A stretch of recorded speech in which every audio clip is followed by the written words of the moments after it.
حضرت علی کا نام آتے ہی شجاعت، علم اور تقوی کا تصور ذہن میں آتا ہے، مگر آج ہم حضرت علی کے دل کی عظمت کا ایک ایسا واقعہ سنیں گے جو دل کو نرم اور آنکھوں کو نم کر دیتا۔ حضرت علی فرمایا کرتے تھے، انسان کی اصل خوبصورتی اس کا دل ہوتا ہے۔ مدینہ کی خاموش رات تھی، ہر طرف سکون تھا۔ حضرت علی اندھیرے میں آہستہ آہستہ گلیوں سے گزر رہے تھے۔ آپ کے کندھے پر آٹے کی بوری تھی، مگر دل میں امت کا درد۔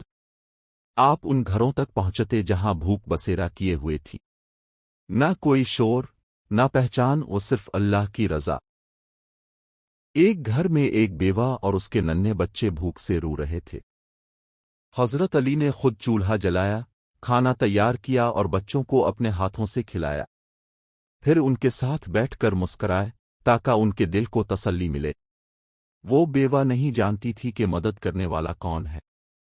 اس نے درد بھری آواز میں کہا، اللہ امیر المومنین سے پوچھے گا کہ ہم بھوکے کیوں تھے۔ یہ سن کر حضرت علی کی آنکھوں سے آنسو بہہ نکلے۔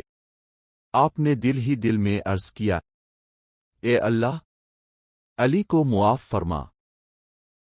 جب صبح لوگوں کو معلوم ہوا کہ رات کو مدد کرنے والا خود امیر المومنین حضرت علی تھے تو سب حیران رہ گئے۔ یہ تھا حضرت علی کا دل و طاقت کے باوجود رحم سے بھرا ہوا، انصاف کے ساتھ محبت کرنے والا، اور خاموشی سے بھلائی کرنے والا۔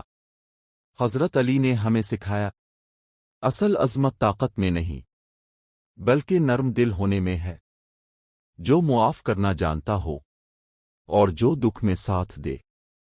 اسی لیے کہا جاتا ہے، حضرت علی کا دل محبت کا روشن چراغ تھا۔